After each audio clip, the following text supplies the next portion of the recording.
The French defense is one of the most boring openings out there.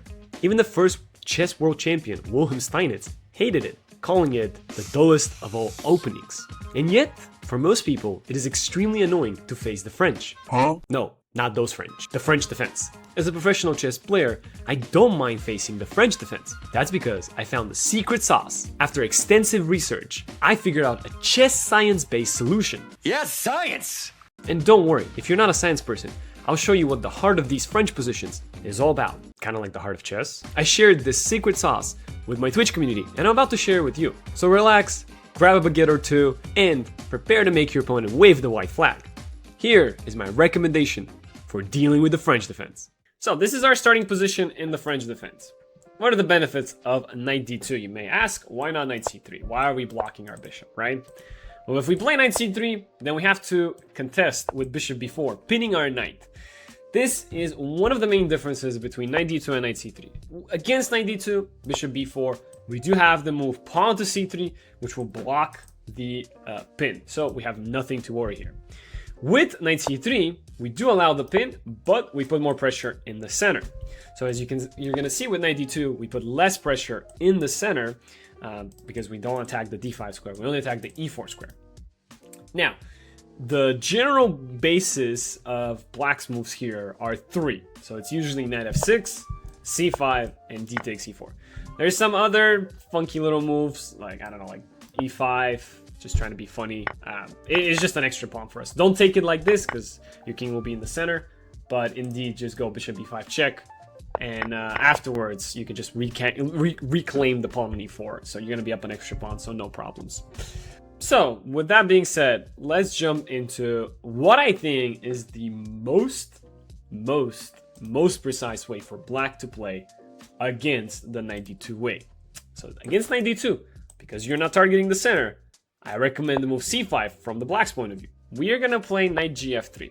Now, the reason why we're going to play knight gf3 and not the main move, if you open up the Lichess database, again, that's one of the greatest things about Lichess. You can click on the Lichess database and you can see all the games that have been played in whichever setting you choose to put it in. So 2000, 2200, and 2500 is the one that I've selected without any bullet or ultra bullet. You can see that majority of the people here play e takes d5.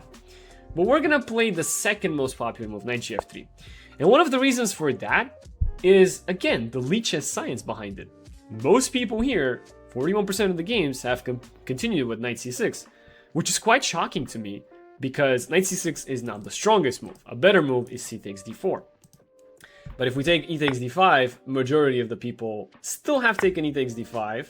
But I think here there's a little bit of a difference. They don't have to play knight c6. They can play knight f6, which is slightly better. Of course, queen d5 is the preferred move if you were playing with the black pieces, about almost the same as e takes d5. But again, we will focus on knight gf3. That's going to be our move, okay? So here, all the moves that we can explore, d4, it's just a question mark. You just take, you're attacking already the c5 pawn. When they take, you just have two knights already developed in the center of the board, and the opponent hasn't developed anything. As you can see, the engine is loving white's position. So d4, not a move that you need to worry about. What are some other moves? Well, knight f6. Knight f6 is an interesting move because after e5, knight fd7, we're actually going to transpose into what I recommend against the knight f6 e5 variation, which could have happened on move 3 over here with knight f6 e5 knight d7. Okay, so that's another reason why our second move against c5 is knight gf3. We allow for the transposition, which is still perfectly fine with us. And of course, knight c6 being the most played move, let's go ahead and talk about it. It's not that fantastic because after e takes d5, now queen takes d5 is a mistake because you're going to get bishop c4, attack the queen. You can take on c5, bishop takes c5, queen e2, and you're going to go for long castle. In many of these lines, white's actually holding on to the short castle because they want to go long castle, okay? So after knight f6, knight e4, takes, you're going to go bishop d2 and long castle. And as you can see, the engine is slightly in favor of our position. Only with the move knight d4 and e5 does it think that it's slightly better. With most of the other moves, it is white who is just in a better position, okay? So queen d5 here, not the move to play. Again, the most popular move after knight gf3, the move that we played, was knight c6, not c takes d4, which is the better move. But after e takes d5, at least most people play e takes d5. But you can see we have a small little edge by the engine. So we have bishop to b5. So now we're pinning the knight. And we're setting up some pretty interesting ideas. The main move here that was played was knight f6 and bishop d6. They're the most popular moves. But in fact, the best move is actually queen e7, check. And to understand why this is the best move, you gotta understand why these two moves are bad. So whenever bishop d6 is played, or bishop e7 for that matter, we make them waste the tempo. dc5, we make them waste the tempo. Kind of a half tempo loss for the opponent. We castle, knight e7, otherwise we're gonna give them a check. We go knight b3, and we get a very comfortable position. There's nothing wrong with black's position on paper. They've developed, they've defended, but they do have an isolated pawn. So in some of those positions, we're just gonna have a slightly better position due to the fact that the opponent has an isolated pawn. It's still plenty to try to play against. And also, another moment that I do want to point out is the knight is on e7. Usually this knight is on f6. It has more active capabilities going towards e4 or going towards g4. When it is on e7, it's a little bit, slightly more passive there. And it also doesn't allow for the trades between the rooks on the e-file. So you do get to maintain more pieces this way. So I actually genuinely think that white has no problems in these positions, okay? Editor Emil here, just to explain a little bit more about this position and why we're calling this an absolute success out of the opening, even if the engine is not that impressed and it just thinks that we're slightly better here. One of the main reasons why this is an absolute success for us is because we're not just playing the position, we're also playing our opponent. Think about the fact that if this is our preparation, most likely this is not the opponent's preparation. I mean, very logical, right? But if we played the numbers and the statistics per the Lichess database that I've been glazing, knight d2, not such a popular move. So already, if somebody's playing the French, knight d2, let's say they're playing knight f6 because that's statistically more likely to be seen. But imagine they play c5, okay, that's fine. But we're playing another sub-popular move. We're not playing the most popular move, we're playing knight gf3. Now, again, their most popular move being knight c6, imagine they're playing that, now they're in a completely different position than what they're used to after e takes d5, and bishop b5. For the reference, this is the most popular move here, we already mentioned it, but e takes d5, imagine that black actually does play e takes d5, well after knight gf3, knight f6 is the more popular move, and here there's a crucial difference. After bishop b5, check, there's bishop d7 blocking that. And when the bishops get traded, this is a beneficial trade for black because the d5 pawn, the one that's about to become an isolated pawn, it's on a light square. So by trading the light square bishops, that means that black is not going to have a weak bishop on e6. And because their knight is on d7, there's a little bit of difference to how black's pieces are positioned. And with this knight on c5 and the one on f6, black is able to go be active in the center with knight c4. Now, compare this, that might have been the prep for somebody, versus the position that we get. A world of difference, also due to the fact that we have a lot more pieces left on the board. Of course, the light square bishops haven't been traded, and black's pieces are looking very differently. So, we're not just playing the position, we're also playing the opponent. So if you do prepare this line, just be sure to know how to play against an isolated pawn. And you're going to have an easy advantage because you would know what the plans of this position are and your opponent might be confused. So that being said here, bishop d6, you kind of get a slightly better position. Knight f6 though, the more popular move, slightly more by 5%, there's castle. And then the shocking factor is that now we're threatening rook e1 check. So most people play bishop e7, which is correct. But after dc5, most people here realize that, uh-oh, I've made mistakes with black, so they castle. But as you can see, the engine's just like, we just got an extra pawn here, so we could just hold on to the extra pawn for as long as possible. And even if they regain it, they will have to give up their bishop, which is not going to be a good trade for them once we take it for their bishop with our knight. So in this position, you can see the winning percentage of the games is all in white's favor. Most of these being 60% or 55 and above.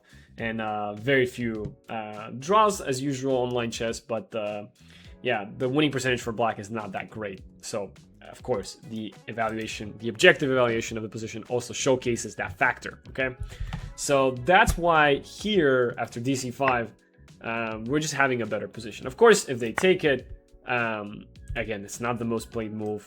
If they take it, we kind of get similar positions to the previous one, where we get a tempo, bishop has to go back, knight bd4, and we're going to be able to give them many weaknesses, right? So if castles, we actually win a pawn here, which is pretty good.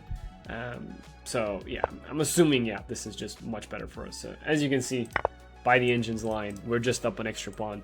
Again, isolated pawn, we're controlling it well, so absolutely no problem. c3, bishop e3, and we always have a chance to just trade one of the bishops, and once we do, there's going to be no two bishops advantage for the opponent. So with that being said, that's why the move is queen e7 check, okay? It's kind of a rare move, but the idea is if you play queen e2, black will trade, and now the king on e2 is temporarily not well placed, while we have to give up our bishop, and because our king was in the way of the bishop returning back, otherwise we'll lose our bishop to b5 and c4. And so here after f6, the opponent will have the two bishops.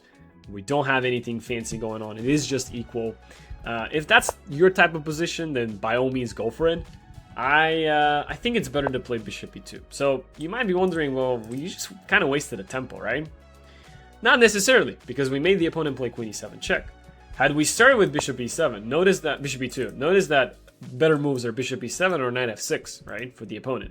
But if we do bishop b5, queen e7, bishop e2, now they have to move the queen out of the way. So they'll have to play queen c7, again, the most popular move. And so basically we've kind of made them play a kind of a bad move, right? Knight f6, rook e1, again, we're trying to go for the opening towards enemy king right away. cd4, people are brave, knight b3, and this position, again, I kind of ended it here, but basically we're playing against an isolated pawn. The opponent has played the move queen c7, which is kind of questionable. Is it that good or is it not? So we just get a normal position, c3, bishop e3. Just, we're playing against an isolated pawn. We have a tiny bit of an advantage, you could say. So yeah, nothing to fear in these positions at all, okay? And again, if you're worried that your opponent is going to play queen e7, and this line is technically equal, so you don't really get any advantage from it, I just want to remind you, again, the likelihood that your opponent plays queen e7 is very low, because there's been a lot of lines that have happened that we've played the second most popular move, or even a lower popular move. So fear not, the chances of you seeing this are very low. And we'll have a question. A huge part of this is the bishop pinning the knight on c6, but what do we do with the light square bishop if knight d3, a6? In this position, yeah, if they go a6, what do we do? Well, we place it on d3. That's the usual square for that bishop, yeah? Bishop d3. You could also start with just knight gf3 because that's where your knight's going to be going, right? And after c5, here you could still play bishop d3. But yeah, also you could just take and bishop d3. The main point of this is the opponent has wasted a move with a6. So yeah, we just get to castle, and again, it's pretty basic, same stuff. Knight b3 will most likely give them an isolated pawn as before as well, according to the engine at least, for the most lines that are good for black. So yeah, the bishop just finds a very good spot on d3. So yeah, that was a good question. Yeah. So c takes d4, the move that is pretty good, the top level move. So here I have something very, very fun to showcase, okay? So knight takes d4, as you can see, it's the most played move. That's fine. It's a possible move, it's a possible variation. It's a lot of complexity though, okay? There's a very long line here that's very forcing. White's down a pawn in some of those lines for initiative, etc., etc. The line that I like is to now go back into the main line. So again, I didn't want to go back into the main line from here, mainly due to two reasons. E takes d5 is still the most popular move, but we haven't forced the opponent to play knight c6, so they're going to actually get an okay position. And alternatively, the more stronger move, queen takes d5, is still available. When we play knight gf3, most people play knight c6, so I'm actually playing knight gf3 with the intention of inviting knight c6, which I know is going to be slightly better for me. So when they play cd4, now I'm perfectly content to go back into the main line. Again, if they take e takes d5, that's kind of bad. You know, they just kind of... so we get similar positions to before. I'm going to have the PGN so you guys can go ahead and look at all these lines, but basically we have a slightly better position. Opponent has an isolated pawn. So queen takes d5. Alright, here it is. You guys can already see it underneath my camera, but the move I'm going to suggest is G3. And obviously the engine is not the biggest fan at first, but it's actually pretty fun. First of all, I do want to point out one thing. With the move G3, you see how most of these winning percentages are kind of in White's favor. Okay, they're kind of all over the place because not a lot of games have been played. But this is what I did, as always. I like the Lichess science. I go through the main lines in the Lichess database, and I'm looking at what move gave White the biggest shot at winning percentage. And the only one that gave such a hope was G3. Of course, A3 was also played, but there's only 22 games. So I much rather look at 829 games versus 22. And G3 has a very specific purpose. It's at its very finest. It just wants to develop the bishop this way, castle, and play rook e1. And in most lines, we're going to return this pawn by a means of tactic, okay? So, Emil, I'm sorry to impose on you on an IM, but I don't think this is how you play the Catalan. Yeah, exactly. And of course, I went ahead and named it, thanks to the help of one of my viewers. So we ended up naming it the New Tarrasch Catalan variation. So not only did we name it, but I guess with this, I'm declaring it. What's the purpose, you may ask? First of all, why are we playing G3? Why the heck are we playing G3? Okay, so if I go bishop C4, every square, maybe not C6, but every square you can think of, almost all of them are fine for the queen. Like, it's just crazy. But literally every single move. Queen D8, fine by the engine standards. Queen D6, fine by the engine standards. Queen D7, fine. Queen C5, not so fine, but ultimately fine. Queen A5, not so fine, but ultimately fine. Queen H5, fine, ultimately, you know, like not the best, but yeah, Queen C5, same thing. So literally every single move, I don't know if I had Queen C6. Yeah, that one's the only problematic one because obviously it's templed up everywhere. But literally you have to study so many different lines. And I was kind of going through the main lines and I'm like, bro, there's nothing happening here, bro. Everybody knows how to play these positions. So I was like, how about we hit him with the G3? You know what I'm saying? This was very interesting. When I was doing my research, I was like, this is actually pretty fun. So let's discuss this position, all right? The main move, knight c6. I mean, very obvious move, right? Now, we play bishop g2. Now, the top move by the engine is queen b5. Nobody plays knight g7. You don't have to worry about that move. That literally nobody will play that, okay? As foreseen. Literally 0 games. The second strongest move by the engine, 0 plays, okay? Don't gotta worry about that move. Let me just go ahead and delete that. Maybe after this, people will play that. The top move is queen b5. Why is the top move? Well, of course, it's the top move because it blocks us from castling. We'll take a look at that in the next chapter, which is the French defense 92 c5 2,600 games. You're gonna see how 2,600 players have messed up playing against this line.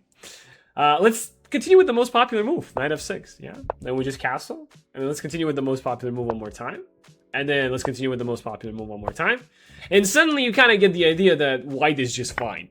We basically get normal Tarrasch positions, but instead of the bishop being on c4, it's actually on g2, and it's actually doing a lot more work. So essentially what it comes down to is this position is slightly better for white. I mean, I stopped analyzing here because I was like, okay, if I show this to a Tarrasch player with the white pieces, they will be like, man, this is great. My bishop's not on c4. It's not doing anything. Like, usually this bishop, once the queens get traded, that guy's not doing anything. But here, the bishop is actually way more useful. So, of course, you can decide how you want to play it. Wait, I actually love this. Look! A Tarrasch friend, a Tarrasch player was instantly like, wait, this is great. My bishop not on c4, on b3. I always play bishop c4. Confirmed right away. Confirmed, guys, right away.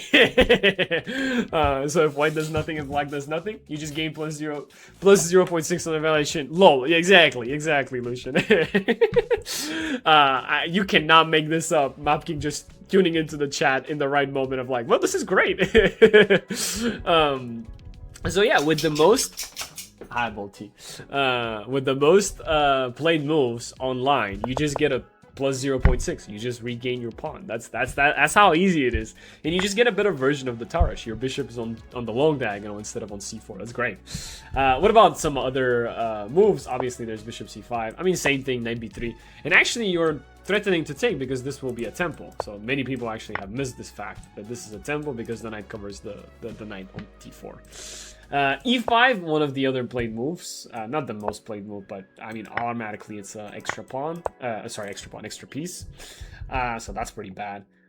Queen d8, again, like you just go knight b3, nobody goes d3. You don't gotta worry about that move. Nobody goes d3.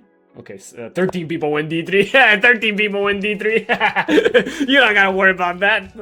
I mean, okay, I will tend to trust the winning percentages for white, yeah, because you just get a very nice bishop. But basically, yeah, I researched a few other moves back over here. Basically, yeah, e5 still loses. Bishop g4, people have fallen for this trick where there's 95.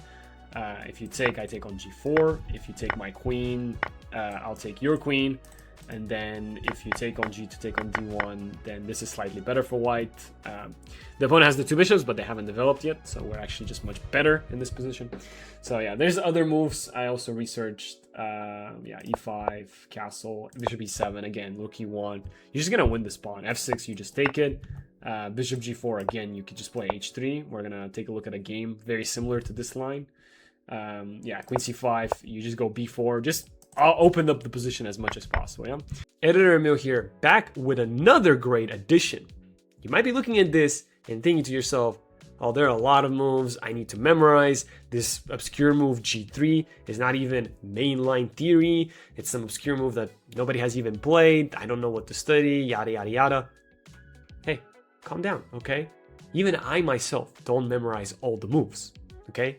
And I was the one to teach this material to my Twitch community. Now, what I do remember, however, are some of the plans, some of the ideas. And the reason I'm able to remember those is because I look at practice games. I look at Grandmaster games. I look at those games to understand what the opponents did in these games, what both chess players did. And by cross-referencing with the engine, I'm able to understand really what the heart of the position is, what my plans are, and what I should be doing. In studying openings, you don't want to just keep memorizing. You want to understand your gameplay as well. The main problematic line is this one, queen b5. So that's the main problematic line, queen b5. So the next following games are all master games, 2600 rating above. So I'm going to show you how Sadhwani defeated Arjun Erigaisi in the chess.com Rapid 2022. So this is how their game continued. Arjun did not know queen b5 was the best move. He played e5, already white's better. Bishop g4, and then, yeah, I mean, Sadhwani could have played 95. He played rook e1. Still good enough, knight g7, h3. And although we're down a pawn, the opponent's position is completely busted because we have an open diagonal, an open file that we can utilize against the black king. c3, just open up the center as much as possible. d3, queen b3, and f5, that was a little too much of an exaggeration because after 95, bishop f4. Yeah, I mean, Sadhwani was just winning, as you can see, based on the engine's evaluation, completely winning here. Actually, resignation. That's what happened. Arjun just resigned because he's seen enough. He knows he's losing. So you can see how very quickly a top-level player, if they don't know what they're doing, they can lose in this position. Some lines that I didn't talk about. When you play g3, there's a lot of lines here where you can actually psych out your opponent. You don't continue with bishop g2, you go bishop c4. And now you basically get a better version because the pawn's on e5 instead of on e6. g3 being a slight weakening, it's not too bad. Same thing with some moves like b6. You still do the same thing, and you kind of get a slightly better position. Bishop d7, same thing. You psych him out one more time. So that's the other thing that I forgot to mention. Yeah, knight f6, you go bishop g2, same thing. This line, when there's no knight c6, doesn't work because you can take on d4. That's the crucial part, as opposed to this line with queen b5. You cannot take on d4 because the knight's covering there. So a4 hits the queen, and obviously the queen was played to b5 to prevent us from castling. So queen a6, again, keeping us from castling. That's the best move. Bishop f1. All right, we get into the territory of the only reason we don't win and why you can never win in any certain opening is the fact that this is just a threefold repetition. So after bishop g2, e5, at least you keep having a play, right? So yeah, here there's a few draws that have happened on the Grandmaster levels. So bishop g2, bishop f1, queen a6, bishop f1. So they just threefold repetition. So that was Saruk, Maxim, and Hakobian Aram. Aram Hakobian, it's a very famous Armenian Grandmaster. So that was at the Kwanev Cup Masters 2025. There's another game that Black was trying to be optimistic and played the move e5 after repetition. And here, and this was a very crazy line, the player with the white pieces, I forgot his name. Oh yeah, Sean Rodriguez Limix. I can't pronounce this number, I'm so bad. But he's a Canadian Grandmaster, I think now. He used to be an international master, but I'm pretty sure he's a Grandmaster. He's a pretty good player. I think he prepped this entire line. He's down a pawn, but the engine still says 0-0.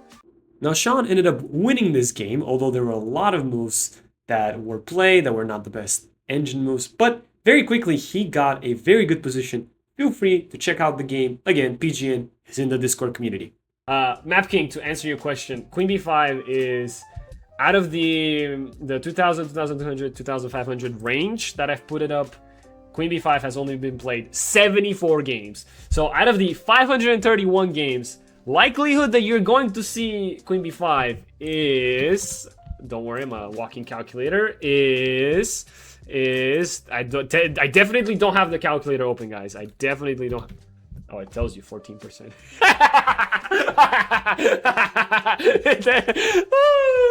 All right, we can do math. All right, 14% of the game. So essentially, less than everyone knows you're using your account. Yeah, of course. Leech has already did the calculations for me. Well, actually, it's 0.13935969868173226. Actually, Chad, I'm just using slang. And bachelor's in economics, by the way. Well, this calc stand for calculation, the calculator. Yes, exactly. Okay, so likelihood that you see Queen B5 is very low. But if you do at the very top level, you could. Yeah, this is some other games that I've shown. So E5 right away before trying to repeat the position too much time. This is again the same line, but then Black didn't take the pawn. And yeah, White just got a good position. There was a pretty insane sack. You know, talk about sack the rook. It's pretty good, and then opens up the bishop. That's why we played g3 bishop g2. Somebody was asking. That's why we do. And then yeah, like guess who played this game?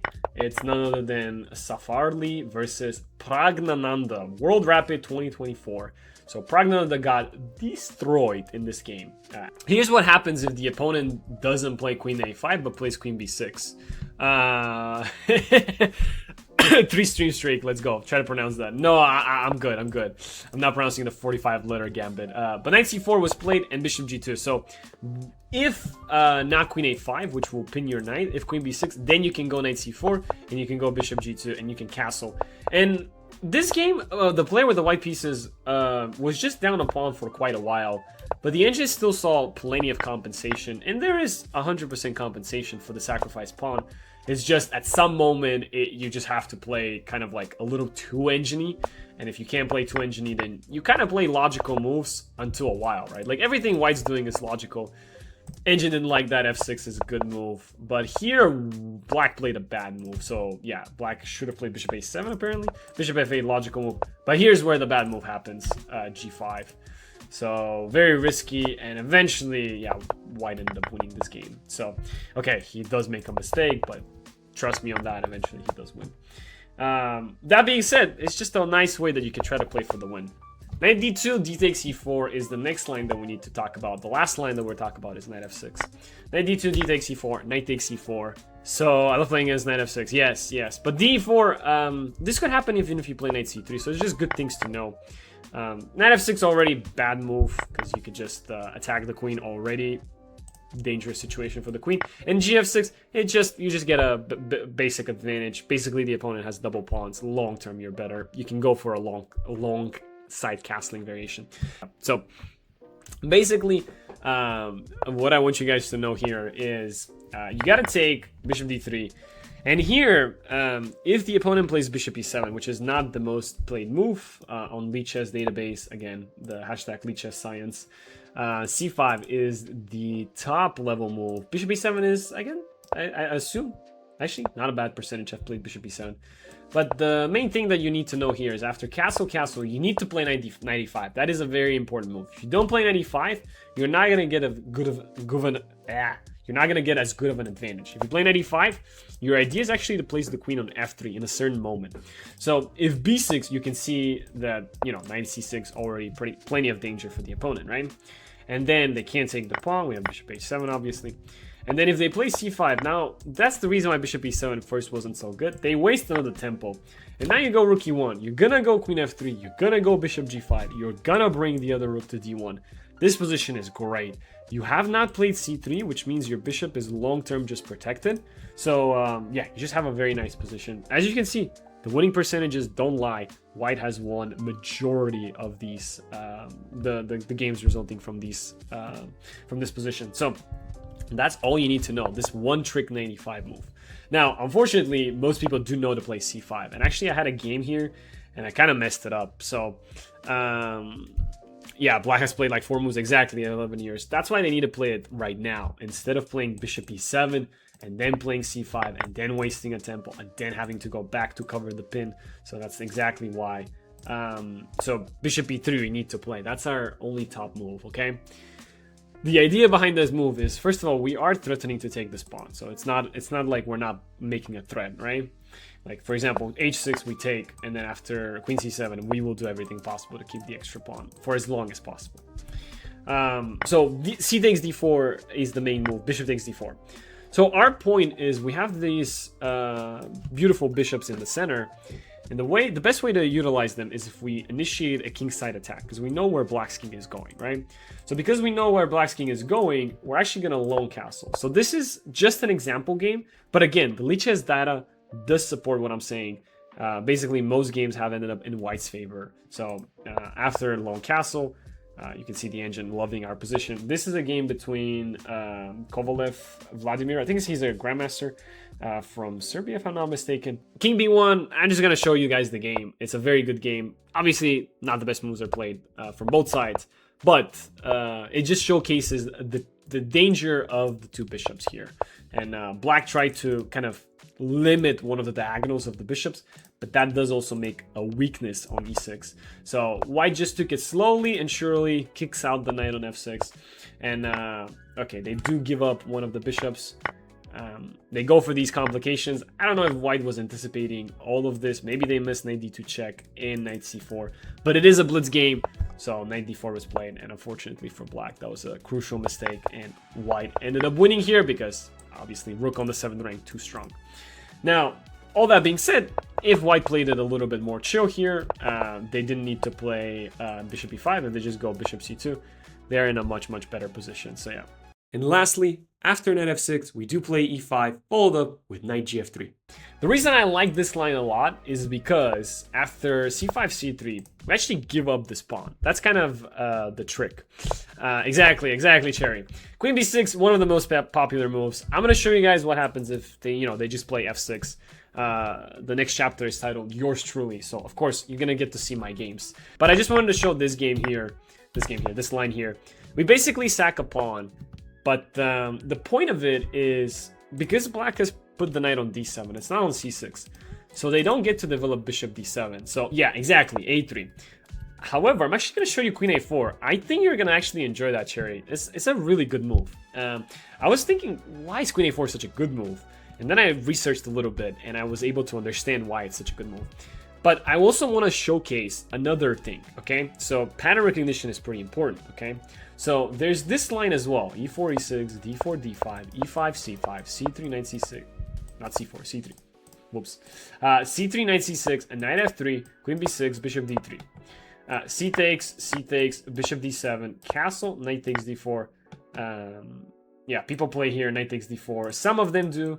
And then we get this position where I'm pretty sure the engine is, yeah, slightly better for Black.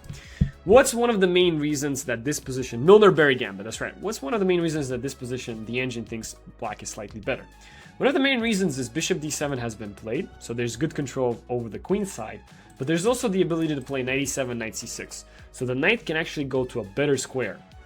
If we compare this position to where black has no problems, and we compare it to this position, you start understanding why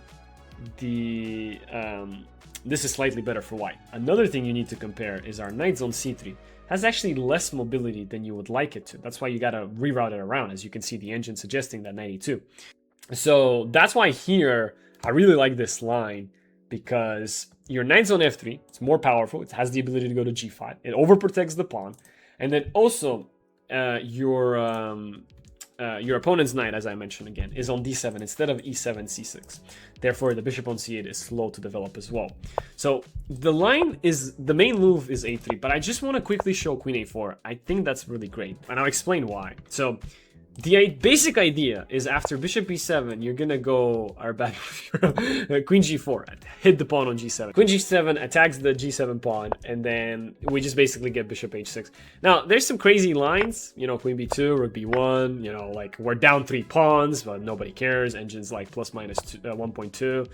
Yeah, g6 is super weakening. There's so many lines here. Okay, like feel free to research with the engine. I just put some lines over here.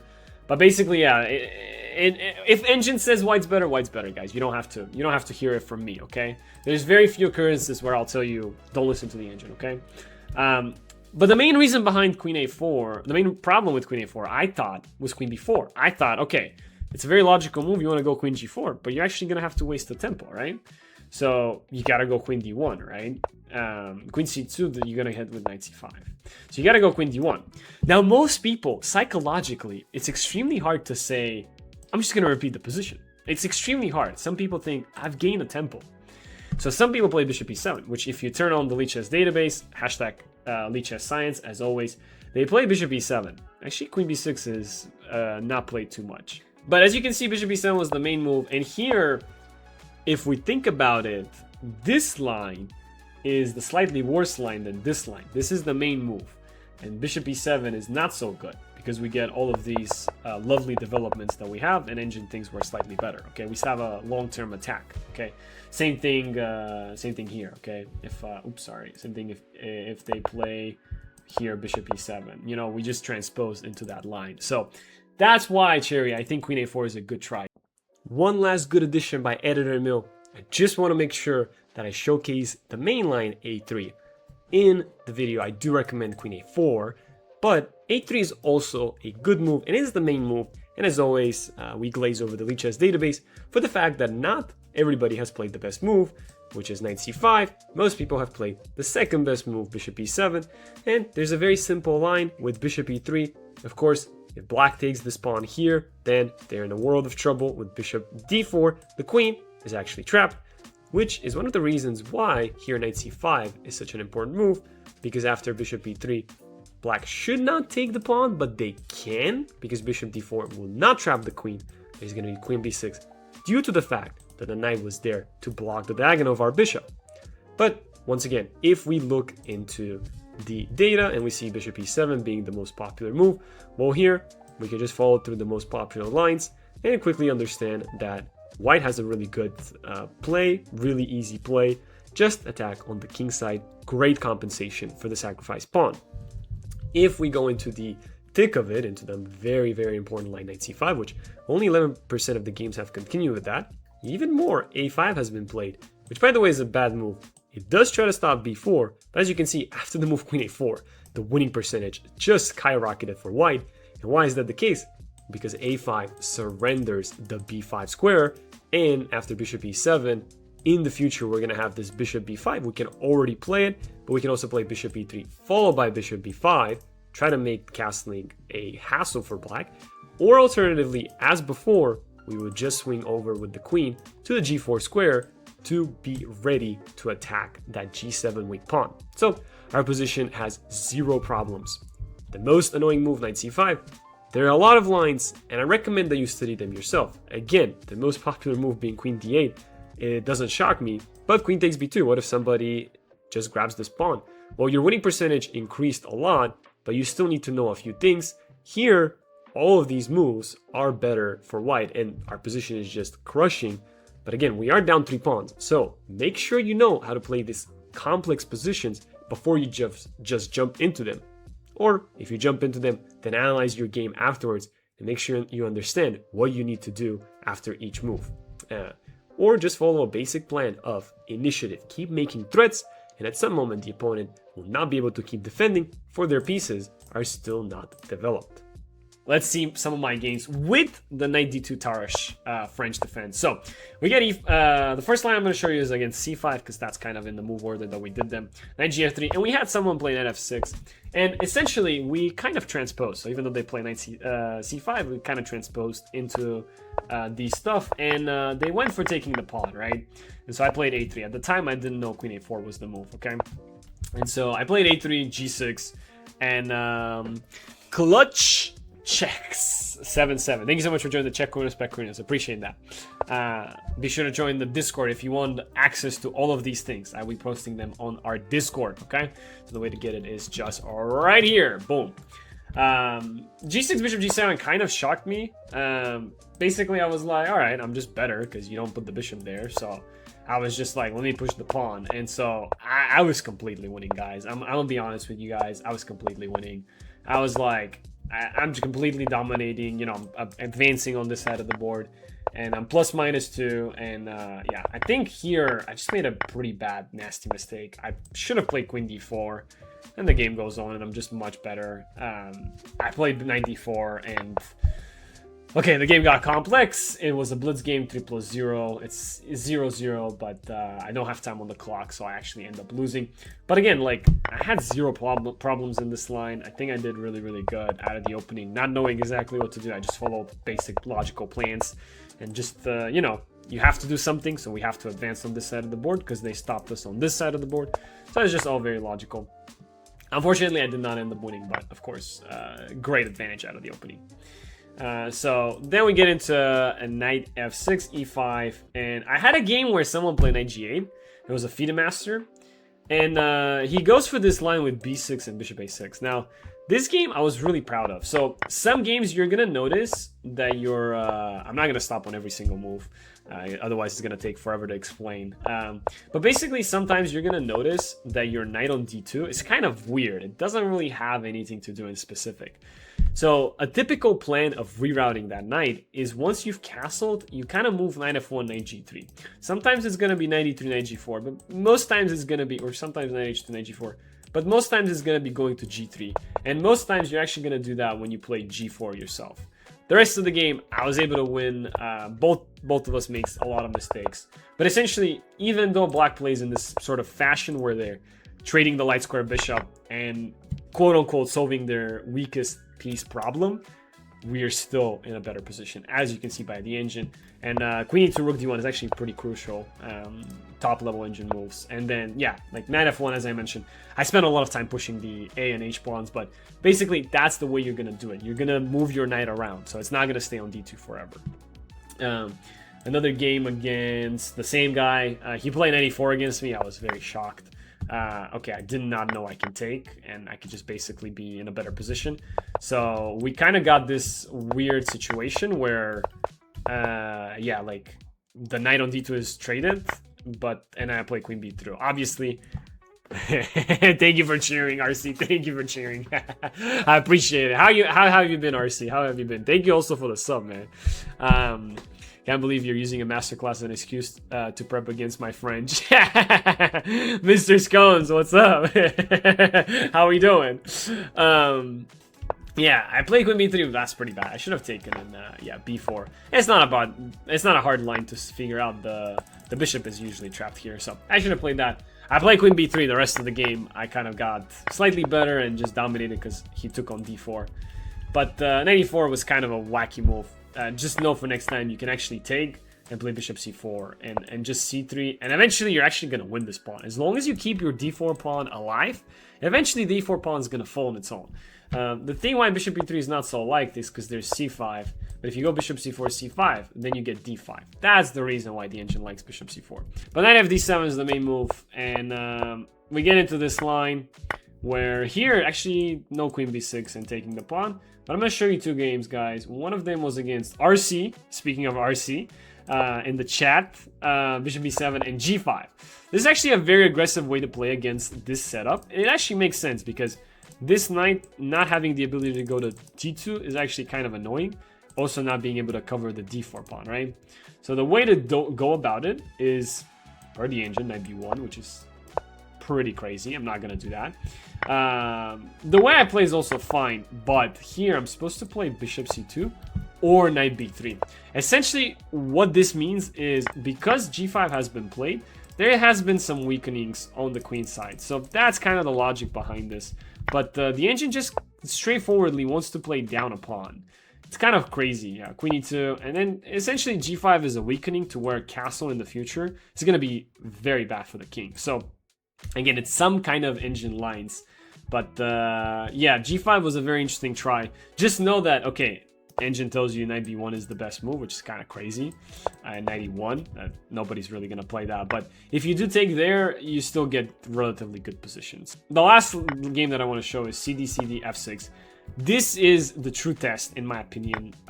Basically playing the same way as in the Rubinstein, where the knight is on e2 instead of on d2. And here, as I mentioned before, we just need to maneuver our knight around. So it's on d2, we gotta improve it. It has to go to f1. And from there, it is always acts as a defender on our king. You know, a knight on f8 equals no mate, even with the knight on f1, kind of applies the same way. Knight g4 doesn't do anything, because we have a knight covering that square. So, yeah, bishop h4. Okay, I could have already played h3 and kick it out. I don't know why I didn't. It was a blitz game. Don't ask me these questions, guys. Yeah, I can already take this knight, but okay, I don't see these things. It's a blitz game. But just general principle chess of a French defense, playing against the French defense. Trade the dark square bishops. And here, yeah, I should have probably tried to be more optimistic.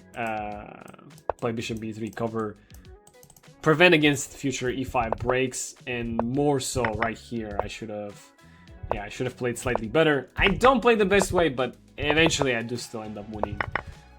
Absolutely no problems out of the opening though. So that's kind of the idea there, where when the knight's on e2 in the normal lines, right, when there's knight e2, this line usually the way it goes is it goes to f3, and this knight goes to c3. Sometimes it could go to g3, but usually it goes to c3, right? Well, when it's on d2, you don't want it to have to waste too much time removing it back to c3. So instead you go to f1, and it acts as a good defender on your king. Okay, I'm gonna be honest, I forgot to film an outro, so here's my outro. Go subscribe, go follow my channel on Twitch, and I'll see you guys in the next one. Ciao!